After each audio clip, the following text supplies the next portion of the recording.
Bonjour à toutes et à tous et bienvenue sur cette chaîne dédiée à la découverte des grands classiques de la littérature. Aujourd'hui, nous plongeons au cœur de l'une des œuvres les plus célèbres, les plus analysées et les plus puissantes de toute l'histoire du théâtre mondial, Hamlet, prince de Danemark, de William Shakespeare. Si vous êtes étudiant en littérature, amateur de théâtre ou simplement curieux de comprendre pourquoi cette pièce, écrite il y a plus de 400 ans, continue de résonner avec tant de force dans nos esprits contemporains, vous êtes au bon endroit. Nous allons décortiquer chaque aspect de cette tragédie complexe, depuis l'intrigue principale jusqu'aux nuances psychologiques les plus subtiles de ses personnages. Mais avant de commencer, il est essentiel de rappeler le contexte. Hamlet n'est pas seulement une histoire de vengeance, c'est un miroir tendu à l'humanité, reflétant nos doutes, nos peurs, notre quête de sens et notre confrontation avec la mortalité. C'est une œuvre qui défie les classifications simples, mélodrame, métaphysique, politique et introspection psychologique. Pour bien comprendre Hamlet, il faut d'abord situer l'action. La pièce se déroule au château d'Elsinore, au Danemark, une forteresse sombre et imposante qui sert non seulement de décor, mais aussi de symbole. Le château est un lieu de surveillance, de conspiration et de trahison. Les murs semblent avoir des oreilles, et les couloirs étroits reflètent l'étroitesse d'esprit et la méfiance qui règne à la cour. Le roi Hamlet, le père du héros, est récemment décédé. Son frère, Claudius, a pris le pouvoir et a épousé Gertrude, la veuve de son frère, donc la mère d'Hamlet. Ce double événement, l'usurpation du trône et le remariage rapide de la reine, crée une atmosphère de trouble et d'illégitimité qui pèse sur tout le royaume. Le Danemark est en état d'alerte militaire, craignant une invasion par Fortinbras, le prince de Norvège, dont le père a été tué par le vieux roi Hamlet. Cette tension politique extérieure miroite la corruption intérieure de la cour danoise. L'histoire commence par une scène nocturne, glaciale et angoissante. Des gardes, Marcellus et Bernardo, ainsi qu'un prêtre, Horatio, sont de faction sur les remparts du château. Ils ont vu apparaître le spectre du roi défunt, vêtu de l'armure qu'il portait lors de sa mort. Horatio, l'ami d'Hamlet et un homme de raison, tente d'interpeller le fantôme, mais celui-ci s'en va sans parler. Cette première scène établit immédiatement le ton surnaturel et inquiétant de la pièce. Le spectre n'est pas juste un élément de décor gothique, il est le catalyseur de toute l'intrigue, le déclencheur de la crise existentielle d'Hamlet. Quelques jours plus tard, Horatio rencontre Hamlet et lui raconte ce qu'il a vu. Impressionné par la ressemblance du spectre avec le roi défunt, Hamlet décide de garder la garde lui-même cette nuit-là, accompagné de Horatio et de Marcellus. Lorsque le spectre apparaît, Hamlet le suit. Il lui ordonne de rester silencieux, de ne rien dire aux autres, de peur que la magie ne s'effondre. Le fantôme conduit Hamlet à un endroit isolé et lui révèle son identité. Il déclare être l'esprit du père d'Hamlet, prisonnier des flammes purgatoires, attendant de purger ses péchés jusqu'à ce que ses fautes soient lavées par le feu. Le spectre raconte alors la vérité sur sa mort. Il n'est pas mort piqué par un serpent, comme on l'a fait croire publiquement pour présenter la mort comme un accident naturel. Il a été assassiné par son propre frère, Claudius.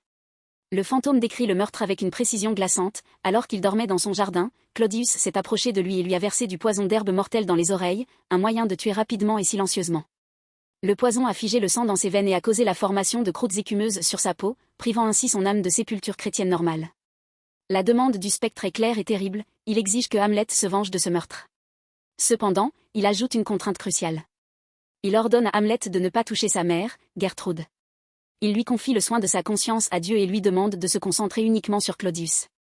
Ne souille pas ton âme, dit le fantôme, ni ne conserve pas ton cœur saint pour elle. Cette instruction crée une tension morale immédiate pour Hamlet. Doit-il obéir aveuglément à la voix de son père défunt, même si cela implique un acte de violence extrême?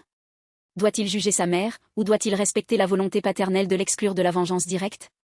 Hamlet, choqué et bouleversé, promet de se souvenir du spectre et d'effacer tous ses autres plaisirs, études et occupations de sa mémoire, afin de consacrer toute son énergie à sa vengeance. Mais dès que le spectre disparaît, Hamlet fait une déclaration célèbre qui marque le tournant psychologique de la pièce. Il dit à Horatio et Marcellus de jurer silence, sous peine de châtiment, mais ensuite il annonce « Et toi, esprit solitaire, si tu as encore quelque chose à me confier, reste avec moi jusqu'à l'aube. Mais je vais désormais feindre une folie. » C'est ici que la notion de feindre devient centrale. Hamlet ne sait pas si le spectre est vraiment l'esprit de son père ou un démon tentateur envoyé pour le perdre. Dans la théologie de l'époque, les fantômes pouvaient être soit des âmes du purgatoire, soit des déguisements du diable pour tromper les vivants. La prudence religieuse et philosophique d'Hamlet le pousse à douter. Sa décision de faire semblant d'être fou n'est donc pas seulement une stratégie tactique pour surprendre Claudius, mais aussi une protection nécessaire dans un monde où la vérité est incertaine et potentiellement diabolique. En rentrant au château, Hamlet se sent isolé. Son ami Horatio et les gardes restent dans le secret, mais Hamlet est seul face à sa mission. Il prononce alors sa première grande tirade, l'une des plus célèbres de la littérature anglaise. « Oh, que cette trop solide corps de la chair devrait fondre, se dissoudre et se disperser jusqu'à ce que l'immortel n'ait jamais produit la chair. » Il exprime un désir profond de mort, de suicide, mais s'arrête car la loi divine interdit de se tuer soi-même. Il maudit la vie, trouvant le monde entier un désert stérile et ennuyeux. Cette misanthropie initiale montre que Hamlet est déjà brisé par la honte du remariage de sa mère et la trahison de son oncle.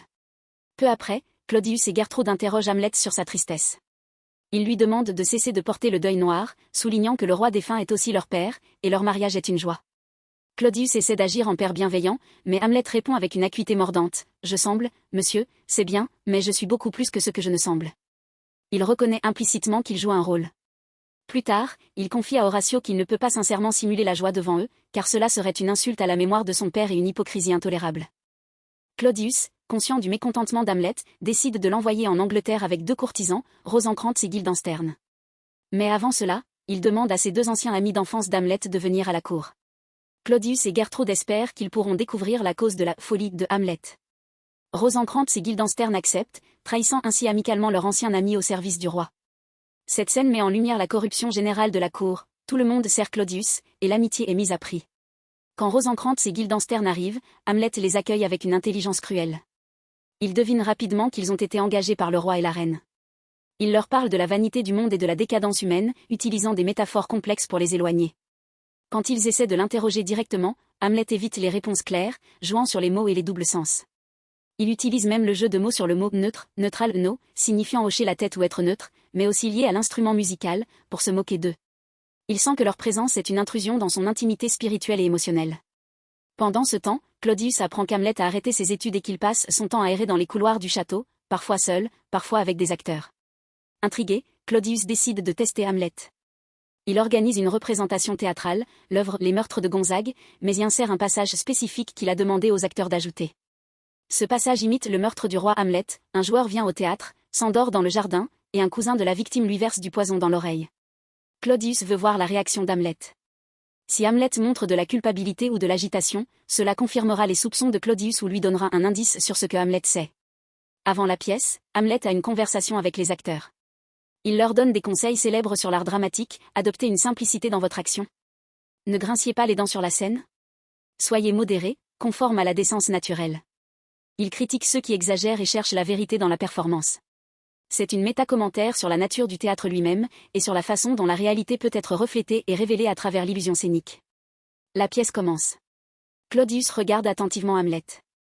Au moment où le joueur empoisonne le roi dans la pièce, Claudius se lève brusquement, ordonnant les lumières. « Donnez-moi de la lumière », s'écrie-t-il, fuyant la salle. Sa réaction est immédiate et involontaire. Elle confirme à Hamlet que le spectre disait la vérité. Le meurtre est réel, et Claudius est un meurtrier. Après la fuite de Claudius, Hamlet est triomphant. Il pense que sa vengeance est justifiée et facile maintenant. Il trouve Claudius en train de prier dans sa chambre. C'est l'occasion parfaite. Claudius est seul, vulnérable. Mais Hamlet hésite. Il observe son oncle et entend ses paroles de prière. Cependant, il remarque que Claudius ne peut pas vraiment se repentir, car il retient encore les fruits de son crime, la couronne et la reine. Mes mots s'envolent, mes pensées ne sont pas à leur place, pense Claudius, réalisant que sa prière est hypocrite. Hamlet, entendu ou imaginé la pensée de Claudius, prend une décision cruciale. Il décide de ne pas tuer Claudius alors qu'il prie. Pourquoi ? Parce qu'il craint que si Claudius meurt pendant sa prière, son âme ira au paradis. Hamlet veut une vengeance totale, non seulement physique mais spirituelle. Il veut que Claudius périsse dans ses péchés, emporté en enfer. Il attendra un moment où Claudius sera occupé dans des actions profanes, l'ivrognerie, la colère ou l'adultère. Il sera puni à l'instant où il commettra un péché grave, pense Hamlet. Cette réflexion montre la complexité morale d'Hamlet. Il n'est pas un simple exécuteur, il est un juge qui tente de déterminer la justice divine. Mais cette réflexion est aussi une excuse, une procrastination intellectuelle qui retarde l'action. Hamlet laisse Claudius vivre et part. Il retourne auprès de sa mère, Gertrude, dont il est profondément déçu et en colère. Il décide de la confronter, de lui reprocher son remariage rapide et son union incestueuse avec Claudius. Il demande à Horatio et Marcellus de le laisser seul avec sa mère, mais il les fait attendre près de la porte pour entendre ce qui se passe, ou peut-être pour intervenir si nécessaire. Dans la chambre de Gertrude, Hamlet est agressif. Il lui demande pourquoi elle est descendue de la hauteur de l'honneur pour épouser un tel homme que son beau-père. Il utilise des images obscènes et violentes pour décrire la relation charnelle entre Gertrude et Claudius. Gertrude, effrayée, crie au secours, pensant qu'on veut tuer son fils. Entendant les cris, Polonius, le conseiller du roi caché derrière un tapis, appelle à l'aide. Hamlet, croyant que c'est Claudius qui se cache, plante son épée à travers le tapis et tue Polonius. C'est un acte impétueux, irréversible. Il réalise ensuite qu'il a tué le conseiller, et non le roi. Cette erreur a des conséquences dramatiques. Polonius meurt, laissant derrière lui sa fille Ophélie, folle de chagrin, et son fils Laërte, qui reviendra de France pour venger son père. Hamlet cache le corps de Polonius et parle à sa mère avec plus de calme, mais toujours avec fermeté. Il lui rappelle la mémoire du vrai roi, son père, et compare la beauté de ce dernier à la laideur morale de Claudius. Il lui dit qu'elle a trahi son premier mari. Gertrude, émue et culpabilisée, admet que ses yeux ont été trompés. Elle n'avait pas connaissance du meurtre. Hamlet lui demande de ne plus coucher avec Claudius et de l'aider à garder le secret de la mort de Polonius. Juste après, le spectre du roi Hamlet apparaît. Mais seul Hamlet peut le voir. Gertrude pense que son fils est vraiment devenu fou. Le spectre rappelle à Hamlet son devoir de vengeance et lui demande de ne pas être cruel avec sa mère. Il lui ordonne de rester fort et constant. Après le départ du spectre, Gertrude est convaincue qu'Hamlet est vraiment fou, incapable de voir ce qu'elle ne voit pas. Elle accepte la demande d'Hamlet de garder le silence sur la mort de Polonius, mais elle est profondément troublée par la folie supposée de son fils. De son côté, Claudius est inquiet. Il sait que Hamlet a tué Polonius et qu'il a probablement découvert le secret du meurtre. Il décide qu'Hamlet doit être éliminé ou éloigné. Il ne peut pas le tuer publiquement, car Gertrude aime son fils et le peuple l'apprécie. La solution est de l'envoyer en Angleterre avec une lettre secrète ordonnant son exécution immédiate. Rosencrantz et Guildenstern sont chargés d'escorter Hamlet. Avant de partir, Hamlet a une autre conversation avec Claudius, qui feint la tristesse et la préoccupation pour l'avenir d'Hamlet. Claudius lui dit que le meurtre de Polonius est un acte de folie, mais qu'il faut punir le fou, pas le crime. Il propose d'envoyer Hamlet en Angleterre pour obtenir l'oubli de ce qui s'est passé. Hamlet, qui semble accepter la situation, embarque sur le navire. Mais en mer, il a un doute. Il soupçonne que la lettre contient des ordres contre lui. La nuit, Hamlet ouvre la lettre et découvre l'ordre de mort. Il ne panique pas. Il rédige une nouvelle lettre, imitant l'écriture de Claudius, ordonnant l'exécution de Rosencrantz et Guildenstern à leur place. Il scelle la lettre et la remet aux gardes du navire. Ensuite, un combat avec des pirates norvégiens permet à Hamlet de s'échapper et de retourner au Danemark seul, laissant les deux courtisans mourir. Cet épisode montre la ruse et la capacité d'adaptation d'Hamlet. Il n'est pas seulement un penseur passif, il est capable d'actions décisives quand il le faut. Pendant ce temps, au Danemark, la situation s'est détériorée. Ophélie, folle de chagrin après la mort de son père et l'absence d'Hamlet, erre dans les jardins du château, chantant des chansons obscènes et distribuant des fleurs symboliques. Chaque fleur a une signification, le romarin pour le souvenir, la pâquerette pour l'innocence, l'angélique pour la flatterie, etc. Sa folie est une critique silencieuse de la corruption de la cour et de la destruction causée par les actions masculines de vengeance et de pouvoir. Laërte revient de France, furieux et criant que le ciel et la terre doivent être mis à contribution pour trouver le meurtrier de son père. Claudius le calme, mais l'utilise pour manipuler Laërte. Il lui dit que la mort de Polonius est l'œuvre d'Hamlet, mais il suggère que Laërte ne doit pas agir publiquement pour éviter des complications politiques. Il propose plutôt un duel privé, un match d'escrime amical, avec des règles truquées. Claudius prépare un poison mortel qu'il mettra sur la lame de Laërte. De plus, il prépare un gobelet de vin empoisonné, prêt à offrir à Hamlet au cas où Laërte échouerait. Claudius envoie un messager à Hamlet pour dire qu'il souhaite s'excuser publiquement pour la mort de Polonius et restaurer l'estime d'Hamlet auprès du peuple. Il invite Hamlet à un duel contre Laërte. Hamlet reçoit la lettre et semble accepter. Il est de retour au Danemark, et l'intrigue se referme autour de lui. Le jour du duel arrive. Gertrude annonce que Laërte est devenu fou après la mort de son père, ou du moins très tourmenté. Elle porte le deuil, bien qu'officiellement elle ait accepté le retour d'Hamlet. Hamlet entre dans la salle. Il présente des excuses à Laërte, disant que sa folie était réelle, pas simulée, et que s'il a blessé Laërte, c'est par sa propre folie, pas par sa volonté. Il demande pardon au nom de son amour fraternel. Laërte accepte les excuses, mais pense en lui-même que cela ne durera pas. Le duel commence. Hamlet blesse Laërte 2 fois. Gertrude, voyant le succès d'Hamlet, boit à sa santé et offre un calice de vin empoisonné. Claudius l'arrête, disant que la coupe est empoisonnée, ou simplement qu'elle n'est pas prête. Mais Gertrude a déjà bu. Plus tard, lors d'une 3e reprise, Laërte, excité par la violence et peut-être par la rancune refoulée, pique Hamlet avec sa propre lame empoisonnée. Dans la bagarre qui s'ensuit, les épées changent de main, et Laërte est blessé par sa propre lame empoisonnée. Alors que Laërte meurt, il avoue la conspiration. Il dit que le roi, la reine et lui-même sont tous piégés dans leur propre machination. Gertrude tombe, ayant bu au calice empoisonné. Claudius, découvert, essaie de fuir, mais Hamlet, sur le point de mourir, se jette sur lui et le tue avec l'épée empoisonnée. Dans ces derniers instants, Hamlet exprime ses regrets et ses espoirs. Il demande à Horatio, le seul survivant digne de confiance, de raconter son histoire, de rectifier les calomnies qui seront faites contre lui. « Si tu me aimes, tiens ta langue, dit-il. » Il donne son vote pour le prochain roi à Fortinbras, le prince norvégien, qui arrive avec son armée. Fortinbras entre dans la salle, trouvant la scène de mort. Horatio explique ce qui s'est passé. Fortinbras ordonne qu'Hamlet soit porté en triomphe sur une estrade, avec des honneurs militaires, reconnaissant sa noblesse malgré ses défauts. Voici le résumé complet de l'intrigue. Mais analyser seulement le tracé des événements ne suffit pas à saisir la profondeur d'Hamlet. Il faut examiner les personnages, les thèmes et les styles littéraires qui font de cette pièce un chef-d'œuvre intemporel. Commençons par le personnage principal, Hamlet.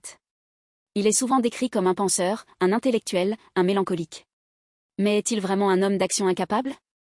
Ou est-ce un homme d'action paralysé par une conscience trop aiguë ? La critique en le tienne est vaste. Certains voient en lui un héros romantique, sensible à la beauté et à la vérité dans un monde corrompu. D'autres y voient un psychopathe, un narcissique qui se complaît dans sa souffrance. Ce qui rend Hamlet fascinant, c'est sa dualité. Il est à la fois cynique et idéaliste. Il moque l'hypocrisie sociale, notamment celle de Claudius et de Polonius, mais il aspire à une pureté morale qu'il sait impossible à atteindre. Il dit « Il y a beaucoup de choses dans le ciel et sur la terre, Horatio, qui dépassent votre philosophie. » Cette phrase souligne sa conviction que la réalité est plus vaste et plus mystérieuse que ce que l'humain peut comprendre. Il vit dans un monde où les certitudes traditionnelles, la religion, la loyauté, la famille, sont effondrées. Sa relation avec sa mère, Gertrude, est complexe. Hamlet semble avoir une obsession sexuelle pour sa mère, ce que certains psychologues, suivant Freud, appellent le complexe d'Édipe. Il ne peut pas comprendre comment une femme aussi belle peut se laisser abaisser à un homme aussi vulgaire. Pour Hamlet, le corps de sa mère est devenu souillé. Cela explique son aversion pour le sexe et la sensualité. Il traite Ophélie avec cruauté, lui disant d'aller dans un couvent, car les femmes ne peuvent pas être honnêtes. Il projette sur Ophélie la culpabilité de sa mère. En même temps, Hamlet est intelligent et perspicace. Il détecte les mensonges autour de lui. Il voit la fausseté de Polonius, la manipulation de Claudius, et la trahison de ses anciens amis. Son intelligence est à la fois sa force et sa faiblesse. Elle lui permet de comprendre les mécanismes du pouvoir, mais elle l'empêche aussi d'agir simplement. Il analyse chaque situation jusqu'à ce qu'elle perde sa possibilité d'action. Il suranalyse sa propre mort, ses propres sentiments, jusqu'à ce qu'il devienne une victime de sa propre conscience. Examinons maintenant le rôle de Claudius. Il n'est pas un méchant de cartoon. Il est un politicien habile, charmant, efficace. Il gère les affaires d'État avec compétence. Il apaise la menace de Fortinbras par la diplomatie. Il charme le peuple. Son crime est secret. Il est conscient de sa culpabilité, comme on le voit dans la scène de la prière. Il dit « Mon crime est odorant, il sent au ciel ». Il sait qu'il ne peut pas se repentir tant qu'il garde les fruits de son crime. C'est une caractérisation réaliste du mal banal, du mal bureaucratique. Claudius est le type de l'homme moderne qui cherche à justifier ses actes par la raison d'État ou par la survie, tout en sachant intérieurement qu'il a tort. Gertrude, quant à elle, est ambiguë. Est-elle complice du meurtre ? Shakespeare ne le dit pas clairement. Dans la scène de la chambre, elle nie savoir anything about the murder. Elle dit « Tu ne connais pas tes pensées comme moi ». Elle semble sincère dans son ignorance. Mais elle est aussi faible et dépendante. Elle a besoin d'un homme pour la guider, et elle choisit le mauvais. Elle est attirée par la sécurité et le statut que Claudius lui offre, par rapport à la perte brutale de son mari. Elle est une victime de sa propre fragilité, mais aussi un instrument du pouvoir patriarcal qui la considère comme une propriété à échanger. Ophélie est un autre personnage tragique. Elle est définie par les hommes qui l'entourent, son père Polonius lui dit ce qu'elle doit penser, son frère Laërte lui donne des conseils moralisateurs, et Hamlet la rejette. Elle n'a pas d'identité propre. Elle est passive, obéissante. Quand Polonius meurt et qu'Hamlet s'éloigne, elle perd ses repères. Sa folie est une libération, mais aussi une destruction. Dans sa folie, elle chante des chansons qui révèlent la sexualité refoulée et la trahison, brisant les codes de politesse de la cour. Elle meurt probablement par noyade accidentelle ou suicide, enveloppée dans une robe lourde, flottant sur la rivière comme une sirène. Sa mort est poétique et horrible, symbolisant la beauté corrompue et la fragilité féminine dans un monde masculin violent. Polonius est le bouffon de la cour, mais aussi le représentant de la sagesse vieillissante et hypocrite. Il donne des conseils pompeux et ridicules à Laërte avant son départ, « À toi-même tu dois être fidèle, comme la nuit suit le jour, tu ne peux pas être faux envers personne. » C'est une vérité banale formulée de manière prétentieuse. Polonius espionne derrière les tapis, s'immisce dans les conversations privées. Il est la personnification de l'intromission, de la violation de la vie privée au nom de l'ordre social. Sa mort, due à sa curiosité et à sa lâcheté, est un moment de catharsis comique, mais aussi tragique, car il est le père d'Ophélie. Laërte est le contraste d'Hamlet. Là où Hamlet pense et doute, Laërte agit et décide. Il est un homme d'action impulsif. Quand il apprend la mort de son père, il ne réfléchit pas à la moralité du meurtre, il veut juste se venger. Il envahit le château, brise les fenêtres, crie qu'il écrasera le ciel. Claudius le manipule facilement en alimentant cette rage. Laërte représente la vengeance traditionnelle, la justice tribale, sans la complexité morale d'Hamlet. À la fin, il réalise que sa vengeance est corrompue et injuste, mais il est trop tard. Il meurt en réconciliant avec Hamlet, demandant son pardon. Horatio est le témoin fiable. C'est l'ami d'Hamlet, l'homme de science, le rationnel. Il représente ce qu'Hamlet pourrait être s'il n'était pas tourmenté par la passion et la métaphysique. Horatio écoute, observe, et finalement, il doit raconter l'histoire. Il est la mémoire collective, le gardien de la vérité. Sa mort n'est pas prévue, mais Hamlet lui demande de survivre pour témoigner. Horatio incarne la vertu stoïque, il reste calme face à la mort, prêt à boire le poison avec Hamlet, mais Hamlet l'en empêche pour assurer la transmission du récit. Fortinbras, le prince de Norvège, est le troisième modèle d'action. Comme Laërte, il veut venger son père. Mais contrairement à Laërte, il agit par la guerre, par la politique. Il mène une armée vers le Danemark. Il représente la force brute, l'honneur martial, le succès politique. À la fin, il hérite du trône de Danemark, non pas par droit divin ou par légitimité morale, mais par la force des armes et le vide de pouvoir laissé par la mort de toute la famille royale. Shakespeare semble critiquer la violence militariste à travers Fortinbras, tout en reconnaissant son efficacité. Le Danemark passe sous contrôle étranger, signalant la chute d'un royaume corrompu. Au-delà des personnages, il faut analyser les thèmes majeurs de la pièce. Le premier thème est la mort et la mortalité.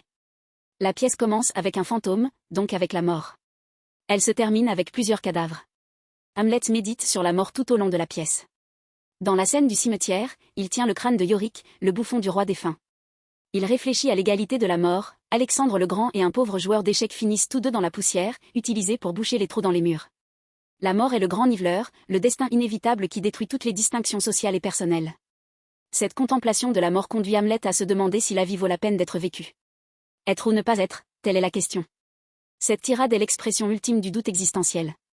Hamlet ne parle pas seulement de se suicider, mais de l'absurdité de l'existence humaine face à la souffrance.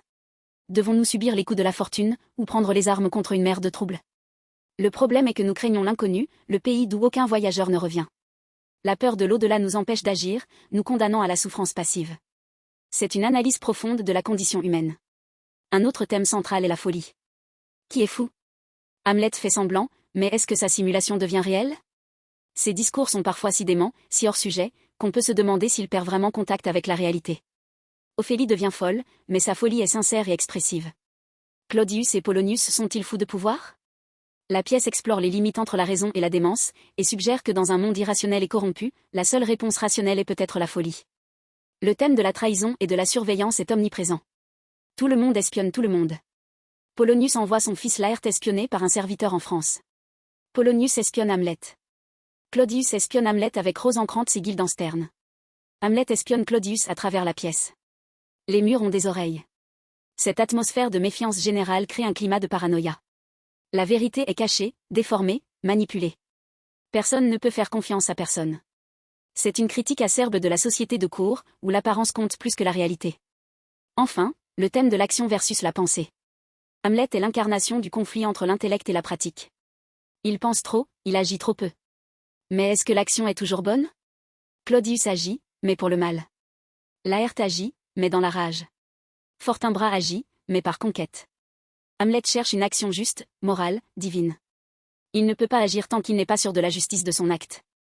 Cette quête de pureté est noble, mais elle est aussi paralysante. Shakespeare ne donne pas de réponse simple. Il montre les conséquences désastreuses de l'inaction, mais aussi les dangers de l'action aveugle. Sur le plan stylistique, Shakespeare utilise une langue riche et variée. Hamlet parle souvent en vers, en blank verse, vers libre non rimé, ce qui est la norme pour les personnages nobles. Mais il utilise aussi la prose, surtout quand il feint la folie ou quand il s'adresse aux bourgeois, aux acteurs, ou quand il est en colère. Ses soliloques sont des monologues poétiques intenses, où il expose ses pensées les plus profondes au public. La structure des phrases est complexe, pleine de métaphores, de jeux de mots, de références mythologiques et bibliques. Les jeux de mots d'Hamlet sont particulièrement remarquables.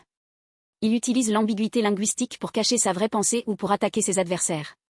Par exemple, lorsqu'il parle à Polonius, il joue sur le mot « ting », qui peut signifier « chose » ou « engendrer ». Il dit à Polonius, « Vous êtes un poissonnier », ce qui est un jeu de mots obscène suggérant que Polonius vend sa fille ou est un vendeur de femmes. Ces jeux de mots montrent l'intelligence verbale d'Hamlet et son refus de communiquer sérieusement avec les gens qu'il méprise. L'utilisation de l'image et du symbole est également cruciale. L'odeur du crime, la pourriture, les champignons, les maladies, les plaies ouvertes. Hamlet décrit le monde comme un jardin qui pousse des champignons, une ferme où tout est infecté. Cette imagerie biologique de la décomposition renforce le thème de la corruption morale. Le Danemark est malade, et Hamlet est le médecin qui doit guérir le roi, mais il refuse de le faire par des moyens normaux, préférant la chirurgie radicale de la vengeance. Il est important de noter que Hamlet a connu de nombreuses adaptations et interprétations au fil des siècles. Au XIXe siècle, les critiques romantiques, comme Goethe et Coleridge, ont vu en Hamlet un artiste sensible, incapable d'accomplir une tâche brutale car elle est trop grande pour sa nature. C'est la vision du héros mélancolique. Au XXe siècle, la psychanalyse freudienne a introduit la notion du complexe d'Édipe, voyant dans Hamlet un homme empêché de tuer son oncle car il inconsciemment sympathise avec lui, ayant souhaité tuer son père et épouser sa mère. Bien que controversée, cette lecture a enrichi l'interprétation du personnage. D'autres critiques modernes ont mis l'accent sur le contexte politique et historique. Hamlet est une pièce sur la succession, sur la légitimité du pouvoir, sur la relation entre le monarque et le peuple. Elle reflète les angoisses de l'Angleterre élisabéthaine, une période de transition religieuse et politique, où la mort du roi pouvait mener à la guerre civile. La peur de l'usurpation, la suspicion envers les étrangers, la méfiance envers les conseillers, tous ces éléments résonnent avec les préoccupations de l'époque. En terminant cette analyse, il faut souligner l'actualité d'Hamlet. Pourquoi cette pièce continue-t-elle d'être jouée et étudiée? Parce qu'elle pose des questions universelles. Comment savoir ce qui est vrai dans un monde de mensonges? Comment agir lorsque la morale est confuse? Comment vivre avec le trauma et la perte? Comment concilier la raison et l'émotion? Hamlet est un reflet de notre propre anxiété moderne. Nous sommes tous, d'une certaine manière, comme Hamlet, confrontés à des choix difficiles, à des vérités cachées, et à la peur de l'inconnu. La beauté d'Hamlet réside dans son ouverture. Il ne fournit pas de réponse facile. Il invite le spectateur à réfléchir, à juger, à interpréter. Chaque génération trouve dans Hamlet quelque chose de nouveau, correspondant à ses propres préoccupations. Pour certains, c'est une pièce d'action, pour d'autres, une pièce psychologique, pour d'autres encore, une pièce politique. Cette multiplicité de lectures est la preuve de sa richesse et de sa profondeur. J'espère que cette analyse vous a permis d'appréhender Hamlet sous un jour nouveau, plus approfondi. La pièce est un océan de sens, et nous n'avons fait qu'égrener quelques perles de sa richesse. Je vous invite à relire la pièce, à écouter les soliloques, à observer les interactions entre les personnages. Vous découvrirez peut-être des nuances que vous n'aviez pas vues auparavant. Merci de votre attention. Si vous avez aimé cette vidéo, n'hésitez pas à liker, à commenter vos propres interprétations d'Hamlet et à vous abonner à la chaîne pour plus d'analyses littéraires. À bientôt pour une prochaine exploration des grands classiques de la littérature mondiale. Pour conclure, rappelons que Hamlet est bien plus qu'un conte de vengeance. C'est une tragédie humaine, une méditation sur la condition mortelle, une enquête sur la vérité, et un chef-d'œuvre artistique. Il nous rappelle que la vie est complexe, ambiguë, et souvent douloureuse, mais qu'elle mérite d'être vécue, comprise et racontée. Je vous laisse maintenant avec cette pensée, et je vous souhaite une excellente continuation dans vos lectures et vos réflexions. Au revoir.